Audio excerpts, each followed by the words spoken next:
출애굽을 시작으로 쫓아오는 이집트의 군대를 보며 이스라엘 백성은 하나님과 모세를 원망하였고, 또 홍해 앞에서도 마라의 쓴물 앞에서도 신광야에서 고기와 떡이 없다고 하나님과 모세에게 불평하였습니다. 그들은 이후에 만나와 메추라기로 먹이신 하나님께 이제는 더 이상 만나와 메추라기를 먹기 싫다고 그들은 또 원망하며 불평하였습니다. 이렇게 원망과 불평은 이스라엘에게 끝이 없었습니다. 출애굽한 이스라엘 민족이 문제가 생기면 원망하고 불평한 이유는 그들이 출애굽하고도 홍해를 건너 자유인이 되었음에도 불구하고 여전히 애굽에서의 노예 근성을 버리지 못했기 때문입니다. 우리가 신앙생활을 하다 보면 언젠가부터 복음이 더 이상 기쁨의 소식으로 다가오지 않을 때가 있습니다. 하루하루 베풀어 주신 은혜와 사랑은 너무도 당연한 것으로 생각되어지고, 오히려 우리가 만족할 만큼 공급하심과 보호하심과 인도하심이 없다면 오히려 하나님께 불평하며 원망할 때가 많습니다. 왜 하나님께 원망하고 불평할까요? 우리는 그리스도를 통해 우리가 구원을 얻었음에도 불구하고 여전히 죄에 노예된 근성을 버리지 못했기 때문입니다. 우리는 죄로 인해 죽을 수밖에 없는 존재입니다. 그러나 그것이 끝이 아닙니다. 우리에게는 희망이 있습니다. 그것은 우리에게 복음이 있다는 것입니다. 그럼 복음은 무엇일까요? 사도 바울은 자신이 경험하고 깨달은 복음에 대해 오늘 본문 말씀을 통해 선포합니다. 그래서 바울 자신은 예수 그리스도의 종 바울이라고 자신을 소개합니다. 그의 삶에는 그리스도 예수가 자신의 삶의 주인이라는 사실을 항상 인정하였습니다. 사도 바울은 다메섹 도상에서 부활하신 예수님을 직접 만났습니다. 3일 동안 장님이 되어 아무것도 볼 수 없는 체험을 하게 됐습니다. 그동안 자기에게 쌓아왔던 육신적인 은은 그 한순간에 모두 사라지게 된 것입니다. 그는 살아있는 체험을 통해 팍스 노마나라를 열었던 아우구스투스로 불리우는 아구스도가 복음이 아니라 그리스도가 진정한 복음이며, 율법이 아니라 예수 그리스도를 주인으로 모시는 것이 구원의 유일한 길이라는 것을 예수 그리스도를 만남을 통해 알게 되었습니다. 이 아우구스투스는 로마 제국의 황궁기를 연 최초의 황제입니다. 그가 로마의 황제가 되었을 때 더 이상 전쟁은 없어졌고 사방에 도로가 뚫려 경제가 활성화되어 로마 시민들은 아주 평온하고 풍요로운 생활을 할 수 있었습니다. 이렇게 매일같이 들려오는 승전과 평화와 풍요의 좋은 소식을 갖다 주었다는 뜻으로 아우구스투스 황제를 복음이라고 생각했습니다.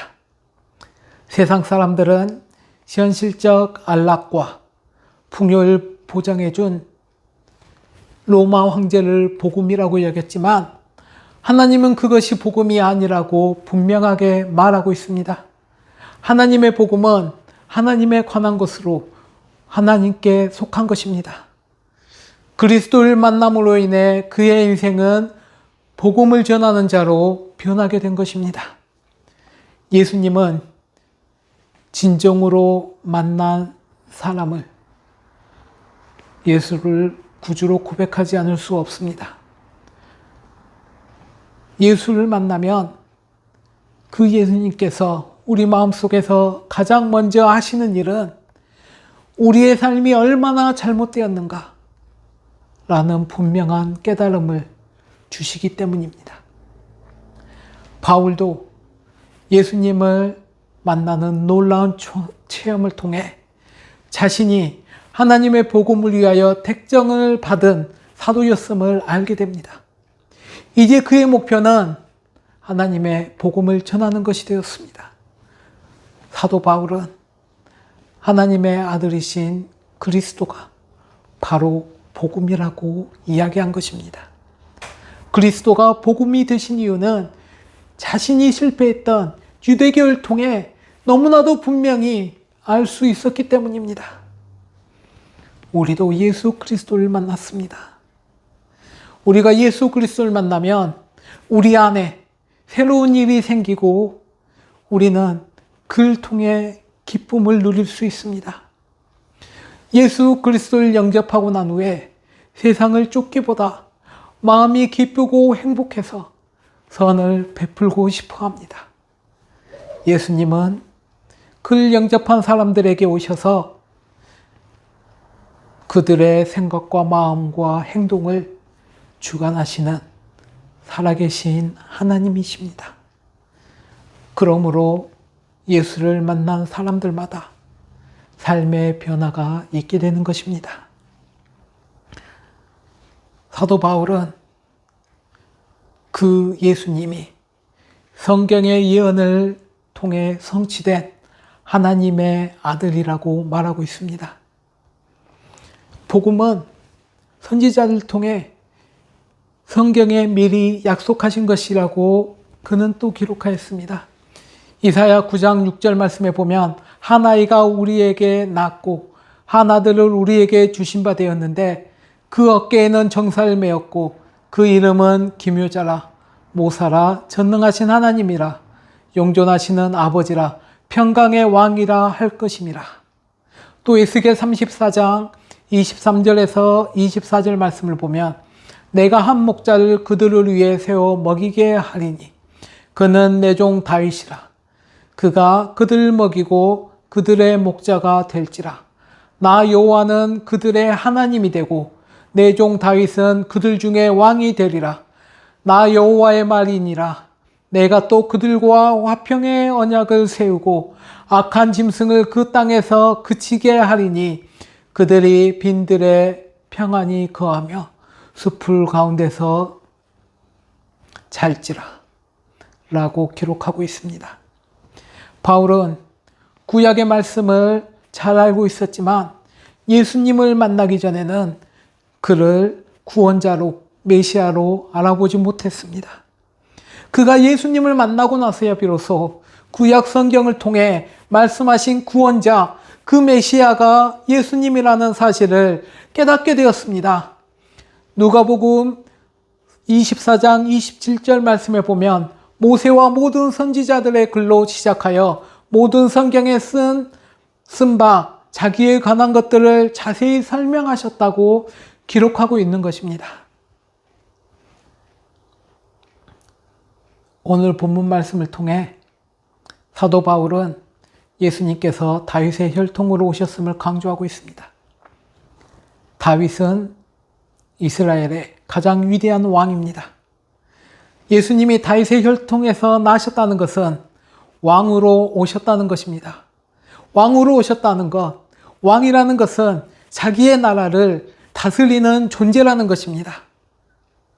예수님께서는 이 땅에 왕으로 오셔서 그가 이 땅을 다스릴 것을 말씀하고 있습니다. 다윗 가문을 통해 오실 메시아가 정말 이 땅에 오셨으니 성경을 통해 미리 예언된 구원의 역사도 이루어졌습니다. 그리고 지금 현재 우리는 다시 오실 그 왕을 기다리고 있습니다. 그야말로 예수 그리스도, 왕이신 예수 그리스도가 이 땅에 오셨다는 것은 정말 좋은 소식이며 복된 소식이 되는 것입니다. 우리는 그를 구주로 고백하며 그와 함께 살아가고 있는 것입니다.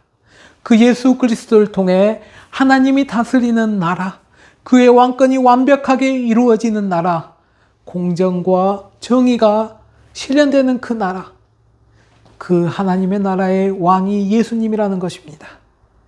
그래서 예수님께서는 천국의 복음을 전했습니다. 마태복음 5장 17절 말씀에 보면 이때부터 예수께서 비로소 전파하여 이르시되 회개하라 천국이 가까웠느니라 하시니라. 우리가 살고 있는 이 세상은 하나님의 온전한 통치가 이루어지는 그런 나라가 아닙니다. 여전히 불조리가 있고 불순종이 있는 나라입니다. 그러나 하나님께서 완벽하게 통치하시는 그 나라가 이제 가까이 왔다고 말하고 있습니다. 이 메시지를 전하는 사람이 바로 왕이신 예수님이십니다. 우리의 왕이 오고 계심을 그 나라가 오미 가까웠다고 선포하고 있습니다. 이제 얼마 시간이 남지 않았습니다. 우리에게 복음은 선포되었지만 우리는 그 남은 시간을 알지 못하며 그 시간이 얼마 남지 않았다는 것을 너무나도 잘 알고 있습니다. 우리는 이제 준비해야 합니다. 이제는 회개해야 합니다. 회개는 우리가 마음을 돌리고 하나님께 향하는 것을 말합니다. 이제 실질적으로 이전의 죄된 행동과 생각을 멈추고 하나님을 바라보며 하나님께 감사하며 하나님을 의지하는 삶을 살아야 한다는 것입니다. 우리가 회개하며 하나님 앞에 나가면 우리는 성령님의 인도하심을 받을 수 있습니다. 우리는 심판을 받지 않기 위해 회개하지만 하나님께서는 그 회개를 통해 우리의 영과 혼을 바꾸어 주실 것입니다. 또 예수님은 성결의 영으로 죽은 자 가운데서 부활하사 능력으로 하나님의 아들이 되었다고 선포하셨습니다. 이 선포하다라고 번역된 이 단어는 원래 경계를 표시하기 위해 사용된 단어입니다. 쉽게 말해서 예수님께서 부활을 통하여 하나님의 아들이라는 것을 인정받았다는 것입니다. 그 예수님의 부활로 예수님이 하나님의 아들이심의 증거가 되는 것입니다. 죽음은 죄의 결과입니다. 죄가 없으신 예수님께서는 죽을 이유가 없었습니다. 그가 십자가에 달려 돌아가신 것은 우리의 죄를 대신해서 우리의 죄의 값을 치르기 위하였습니다. 그러나 그가 그렇게 죽었다면 우리와 다를 바가 없을 것입니다만은 그러나 예수님께서는 죄와 사망의 권세를 이기시고 다시 부활하신 것입니다.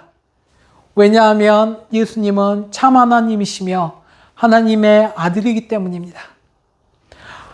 예수님께서 부활하심으로 능력이 있으신 하나님의 아들로 입증되신 것입니다.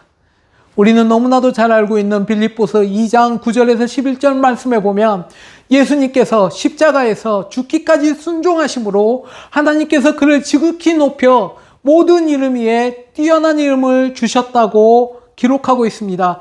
그래서 예수님은 이제 하늘에 있는 자들과 땅에 있는 자들과 땅 아래에 있는 모든 자들이 모든 무릎을 예수의 이름 앞에 꿇게 하시며 모든 입으로 예수 그리스도를 주라 시인하게 하셔서 아버지 하나님께 영광을 돌리게 하셨다고 기록하고 있습니다. 예수님께서 부활하심으로 그분이 능력이 있으시며 그분은 이제 하늘과 땅과 땅 아래에 있는 모든 자들의 무릎을 꿇게 하신 것입니다. 그리고 이제 모든 입으로 예수 그리스도를 주라 시인하게 하신 것입니다. 하나님께서는 이렇게 예수 그리스도를 우리에게 복음으로 허락해 주셨습니다. 복음은 분명한 메시지입니다. 예수님은 하나님의 나라에 대해 선포하셨고 이후에 사도들과 사도 바울은 하나님의 나라의 왕이신 예수 그리스도를 선포하였습니다. 복음은 예수 그리스도에 관한 이야기입니다. 그가 말씀하신 대로 태어나셨고 그가 우리를 위해 죽으시고 부활하셔서 하나님의 나라의 왕으로 올라가셨습니다. 그래서 그는 온전한 하나님의 나라를 가져올 것입니다. 그래서 그 복음으로 우리는 믿을 수 있고 그 믿음으로 우리는 영원한 생명을 얻을 수 있습니다. 우리는 그의 임재 안에서 죄의 사함을 받고 그와 함께하는 삶을 통해 거룩한 삶을 살아가게 되는 것입니다. 그래서 예수 그리스도를 믿는 믿음에는 삶의 변화가 자연스럽게 따라옵니다. 왜냐하면 예수님은 죄로 인해 죽을 수밖에 없는 우리에게 영원한 생명을 주셨기 때문입니다. 오늘도 우리는 복음의 메시지를 듣습니다. 우리는, 교회는 복음의 메시지를 통해 변화가 있습니다. 복음은 예수님이 가르치고 행하는 모든 것을 말합니다. 하나님의 나라도 복음으로만 다스리는 그분의 영적 통치이며, 그런 다스림을 받는 성도의 공동체가 하나님의 나라가 되는 것입니다. 오늘날 우리가 그 복음을 전하기 위해 전도하려면 우리는 초대교회처럼 삶으로부터 예수님의 살아계심과 또 우리가 그분의 진정한 제자됨을 불신자들의 눈에 분명하게 보여줄 수 있어야 합니다. 말로만 하는 믿음은 아무런 의미가 없습니다. 말로만 하는 사랑은 아무런 의미가 없습니다. 우리는 삶을 통하여 예수 그리스도께서 우리에게 주신 그 사랑을 나누며 하나님께서 우리에게 공급하여 주신 그 모든 은혜들을 통하여 다른 사람들을 섬기고 사랑해야 합니다. 수많은 사람들이 교회를 떠나는 이유가 바로 이런 문제들 때문입니다. 하나님의 사랑은 태초부터 영혼까지 변함이 없습니다마는 또 죽을 수밖에 없는 저희를 위하여 죽기까지 사랑하셨음에도 불구하고 우리는 더 이상 그 사랑을 알지도 나누지도 못합니다. 온전히 복음을 선포해야 하는 목사의 삶에도 또 복음을 전하는 사명을 받은 교회도 복음의 교리는 있으나 복음으로 인해 드러나는 삶의 변화가 없습니다. 만약 오늘 선포되어지는 이 복음의 말씀을 통해 사람들이 힘을 얻고 위로를 받으며 삶이 회복되고 관계가 회복된다면 사람들은 복음을 듣기 위해 교회로 모일 것입니다. 이 복음을 통해 사람들이 변하고 더욱더 사랑으로 섬기고 서로를 용서하고 더욱더 아끼고 섬긴다면, 사랑한다면 사람들은 복음을 듣기 위해 교회로 모일 것입니다. 그래서 복음은 말로 전해지기 전에 우리의 삶의 변화가 먼저 있어야 하는 것입니다. 예수님의 제자들의 삶이 그랬기에 그 복음이 불처럼 온 천하에 번진 것입니다. 삶으로 드러나지 않는 복음은 복음의 껍데기만 있는 것과 같습니다. 그래서 많은 사람들은 복음으로 충분치 않다고 생각합니다. 그래서 사람들은 다른 복음을 만들고 복음을 변질시켰습니다. 그러나 그런 복음은 진정한 복음이 아닙니다. 그 거짓 복음은 오히려 우리에게 진정한 복음을 듣지 못하게 할 뿐만 아니라 우리를 죽음으로 몰고 갑니다. 그렇기 때문에 우리는 진정한 복음, 하나님의 복음을 찾고 그 복음을 믿어야 하는 것입니다. 그러나 복음을 온전히 믿지 못하고 의심하기 때문에 복음은 계속해서 변질되고 왜곡될 수밖에 없습니다. 사도 바울은 이를 거짓 복음 혹은 다른 복음이라고 말합니다. 우리에게 복음은 현실적인 안락과 풍요라고 생각할지도 모르겠습니다. 또 평안이나 평탄한 삶이 축복이라고 생각하기 쉽습니다. 그리고 실제로도 이 안락과 풍요를 위해 기도합니다. 그러나 예수님께서는 이런 일들이 다 이방인들이 구하는 것이라고 말씀하셨습니다. 그리고 진정한 기독교인들은 먼저 그 나라와 그 의를 구하는 것이라고 말씀하셨습니다. 그 나라와 그 의의 의는 무엇입니까? 그것은 하나님의 통치와 그의 말씀에 순종하는 것을 말합니다. 그래서 우리는 하루하루 순간순간 하나님의 통치를 받으며 그 말씀에 순종하며 살아가야 할 것을 기도해야 한다는 것입니다. 이를 통하여 임마누엘 예수님께서 이 땅에 오신 것입니다. 예수님은 우리에게 하나님의 말씀으로 하나님의 통치를 받게 하셨습니다. 또 성령님의 인도하심을 통하여 임마누엘 하나님과 함께하게 하셨습니다.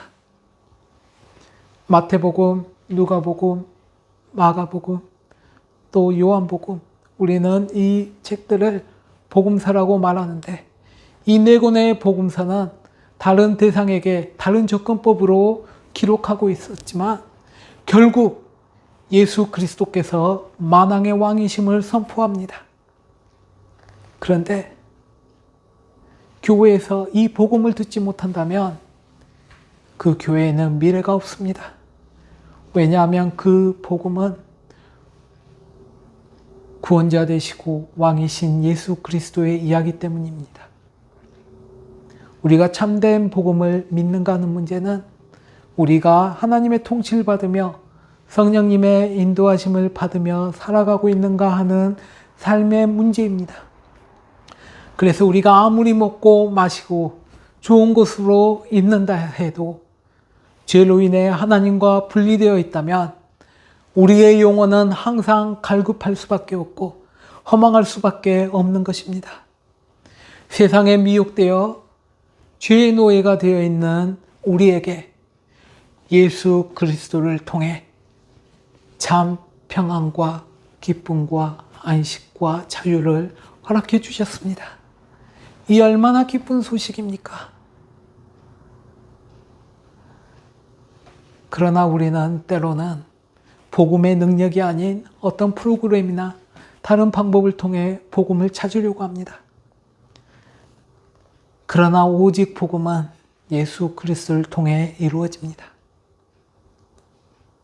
그러나 안타깝게도 우리는 여전히 그 복음을 신뢰하지 못합니다. 그렇기 때문에 복음의 능력이 우리의 삶 속에 나타나지 않습니다. 사도 바울은 빌립보 교인들에게 오직 너희는 그리스도의 복음에 합당한 생활을 하라고 권면하고 있습니다. 이렇게 복음에 합당한 생활은 이전의 육신의 삶에서 성령의 열매를 맺으며 살아가는 삶을 말하는 것입니다. 쉽게 말해 우리의 삶의 근본적인 변화를 누리며 살아가라는 것입니다. 하루하루 예수 그리스도를 닮아가며 살아가라는 것을 의미합니다. 우리가 예수 그리스도의 복음으로 우리의 인생이 바뀌었다고 말하는 것은 우리의 환경이 갑자기 바뀌어서 모든 상황이 좋아지는 것을 말하는 것이 결코 아닙니다.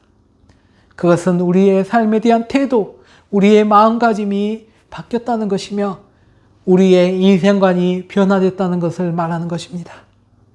이전에 죄에 빠져 살았기 때문에 우리는 죄에 대해서 너무도 무감각하였습니다. 이제는 예수 그리스도의 복음으로 말미암아 우리가 죄로 인하여서 죽을 수밖에 없다는 것을 우리는 깨닫게 됩니다. 그리고 그 죄에서 구원하신 하나님의 은혜가 얼마나 큰가를 알게 됩니다. 그렇기 때문에 이제 우리는 더 이상 그 죄 속에 거하는 것이 아니라 죄를 멀리하며 우리를 구원해 주신 주님과 함께 주님께 찬양하며 감사하며 살아가는 삶을 된다는 것입니다. 사도 바울이 예수를 믿는 사람들을 고문하며 죽이는 자에서 복음의 파수꾼이 되어 복음을 전했던 것처럼 삭개오는 예수님을 만나기 전에 돈의 지배를 받는 사람이었지만 예수님을 만나고 나서 돈을 부리는 사람이 되었습니다. 그가 은혜 받은 후에 그의 인생과는 완전히 바뀌게 되었습니다.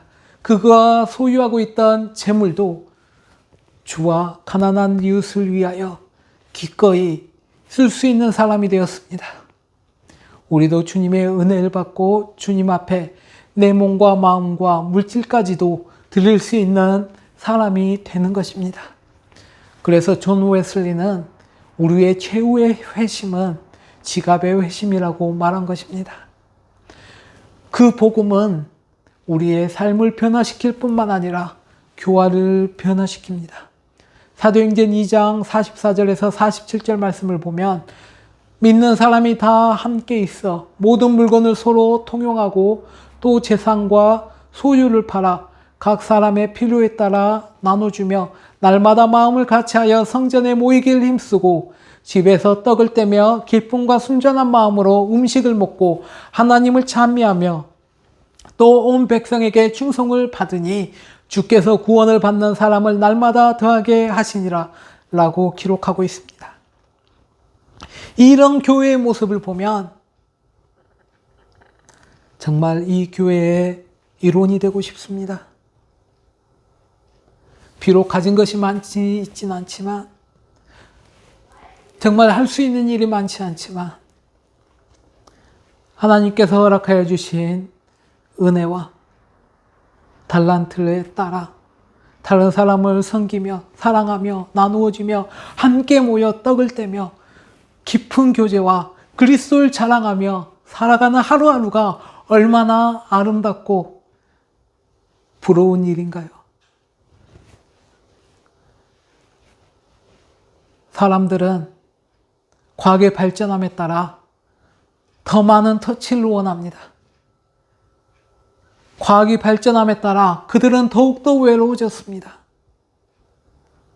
우리 교회가 살아갈 수 있는 길은 예수님께서 다른 사람을 섬기며 사랑하셨던 것처럼 사람들에게 다가가 사랑하며 섬기는 것입니다.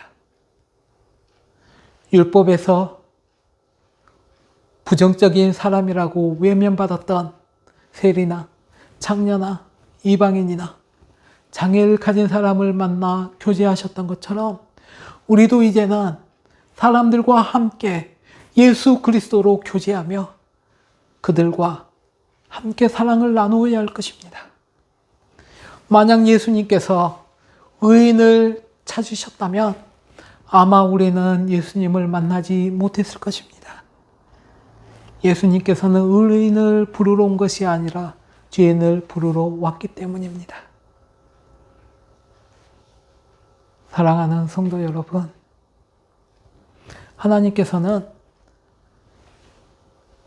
이스라엘 역사에 개입하여 현실적인 회복을 주관하였던 것처럼 죄로 타락한 우리의 영혼을 예수 그리스도를 통해 구원하길 원하십니다. 그리고 성령님을 통하여 우리가 하나님과 더욱더 친밀한 교제와 동행을 하길 원하십니다. 이제는 우리가 그 예수 그리스도와 함께함으로 마지막 날에 부활하여 주님과 함께 세세토록 왕노릇 하게 될 것입니다. 하나님께서는 이 땅에서 이미 그것들을 맛보게 하셨습니다. 우리는 구원을 통하여 하나님께서 허락하여 주신 은혜와 평강을 누릴 수 있는 것입니다. 그렇기 때문에 사도 바울은 복음이 좋은 소식이라는 것을 확신하고 믿었습니다. 그래서 그는 복음을 부끄럽지 않다고 선포하였습니다. 복음보다 더 귀한 것이 없다고 믿었기에 복음을 위해 목숨을 걸었습니다. 그리고 많은 고난과 환난을 당하면서도 복음 선교에 일생을 바쳤습니다. 그가 로마에 가려고 한 것도 오직 복음을 위해서였습니다. 복음은 모든 믿는 자에게 구원을 줍니다. 복음은 사람을 차별하지 않습니다. 누구든지 주 예수를 믿기만 하면 구원을 받을 수 있습니다. 우리의 행위나 우리의 외모나 그 어떤 것으로도 구원에 영향을 끼칠 수 없습니다. 오직 믿음으로 받기에 은혜의 구원이라고 말합니다. 오직 의인은 믿음으로 살 것이라고 선포하고 있습니다. 이제 우리가 구원을 받고 구원을 누리는 복음에 합당한 삶을 살기 원합니다. 그것은 하나님, 우리 아버지와 주 예수 그리스도로부터 오는 은혜와 평강을 누리는 삶입니다. 그리스도인의 가장 큰 감격은 영적으로 다시 태어나 구원을 받는 은혜입니다. 세상에 새롭게 태어나는 기쁨을 깨닫고 우리가 이렇게 덤으로 살아가는 은총의 시간에 하나님께 감사하며 살아가는 것이 우리 그리스도인들이 해야 할 일입니다. 그 구원은 우리가 거듭나 우리의 본성과 본질이 변하는 것을 의미합니다. 의롭다 여김을 받고 하나님의 자녀가 되어 우리의 신분과 지위가 변화되었습니다. 이제는 예수님을 더욱더 닮아가는 성화가 이루어집니다. 이 모든 변화를 구원이라고 합니다. 그 구원이 우리 주 예수 그리스도를 통해 이루어지는 것입니다. 예수께서 이르시되 나는 생명의 떡이니 내게 오는 자는 결코 줄이지 아니할 터이요 나를 믿는 자는 영원히 목마르지 아니하리라. 그러나 내가 너희에게 이르기를 너희는 나를 보고도 믿지 못하는도다 하였느니라. 아버지께서 내게 주시는 자는 다 내게로 올 것이요 내게 오는 자는 내가 결코 내쫓지 아니하리라. 요한복음 6장 35절에서 37절 말씀. 또 요한복음 14장 6절에서 7절 말씀을 보면 예수께서 이르시되 내가 곧 길이요 진리요 생명이니 나로 말미암지 않고는 아버지께로 올 자가 없느니라. 너희가 나를 알았더라면 내 아버지도 알았으리로다. 이제부터는 너희가 그를 알았고 또 보았느니라. 우리의 구원자 되시며 우리의 생명의 떡이시고 또 길이요 진리요 생명 되신 그 예수님을 이제는 바라보기 원합니다. 그 복음을 받기를 원합니다. 이제는 더 이상 우리가 복음을 부끄럽지 않게 여기고 바울 사도와 같이 복음을 전하는 데 힘쓰며 우리의 구원자 되시는 예수님의 참된 복음을 통해 은혜와 평강을 누리며 살아가는 성도님 되시길 간절히 축원합니다. 저희가 함께 기도하시겠습니다. 참 좋으신 하나님 너무나도 감사드립니다. 또 오늘 우리에게 복음을 허락하여 주시고 그 복음을 듣게 하시니 감사합니다. 이제는 들음으로 끝나는 것이 아니라 그 복음을 통해 그 믿고 또 순종의 삶으로 이루어지길 간절히 소망합니다.